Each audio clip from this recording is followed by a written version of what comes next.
Chers compatriotes, après avoir tenté d'étouffer la campagne présidentielle, Emmanuel Macron tente aujourd'hui d'étouffer l'affaire McKinsey. Véritable scandale d'État qui, dans n'importe quelle démocratie, aurait immédiatement entraîné la démission du président en exercice. Tout dans cette affaire révélée par le Sénat français doit nous alerter sur le manque d'intégrité et d'honnêteté de ce gouvernement.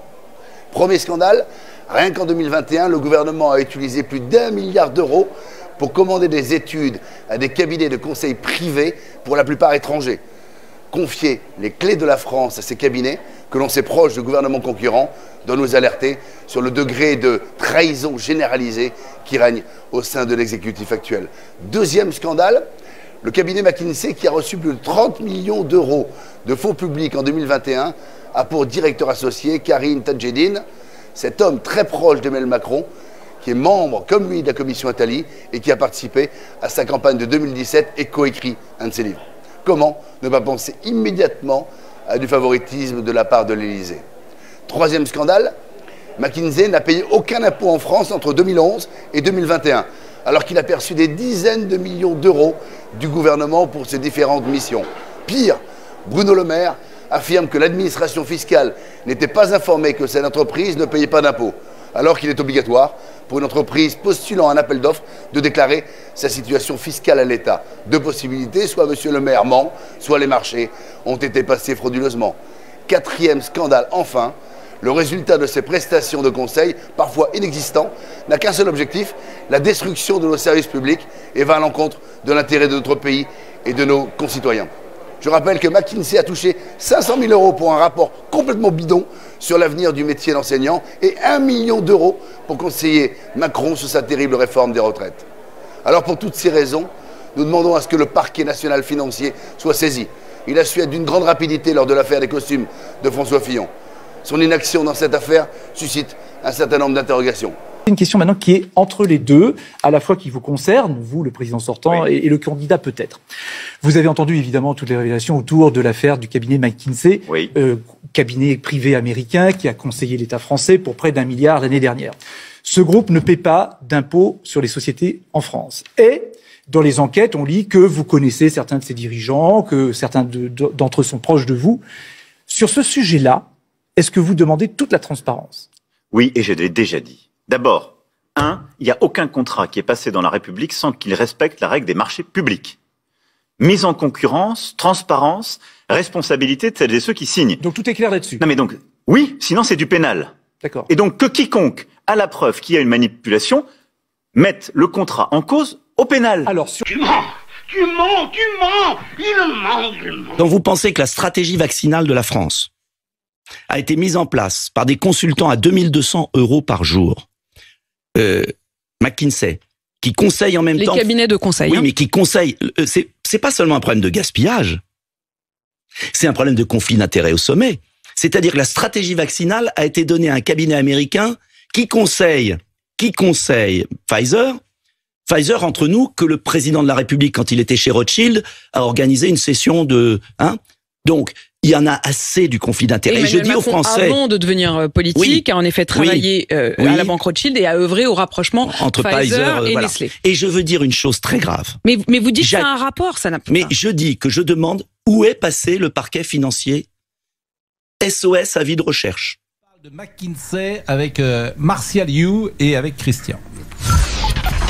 Jusqu'à 14h30 avec Pascal Praud sur RTL.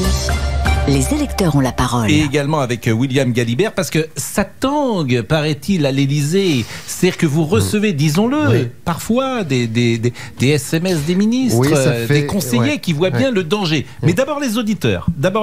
Christian, votre sentiment? Oui, Pascal. Alors moi, il faut reprendre quand même les choses à la base. C'est qu'en 2017, lorsque Emmanuel Macron s'est présenté à l'élection présidentielle, le cabinet McKinsey a travaillé bénévolement pour lui. Et je dis bien bénévolement. Donc il fallait bien qu'après, par la suite, ils se récupèrent des prestations qu'ils avaient données au candidat Macron en 2017. J'en veux pour preuve qu'à la suite, donc, Ariane Comorne a été nommée chef de pôle engagement de l'AREM. Elle a quitté donc McKinsey.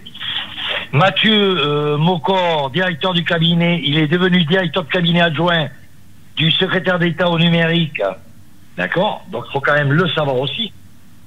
Donc, ça, ce sont les gens de McKinsey. Donc, derrière cela, même s'il y a des offres d'appel, on donne quand même une préférence.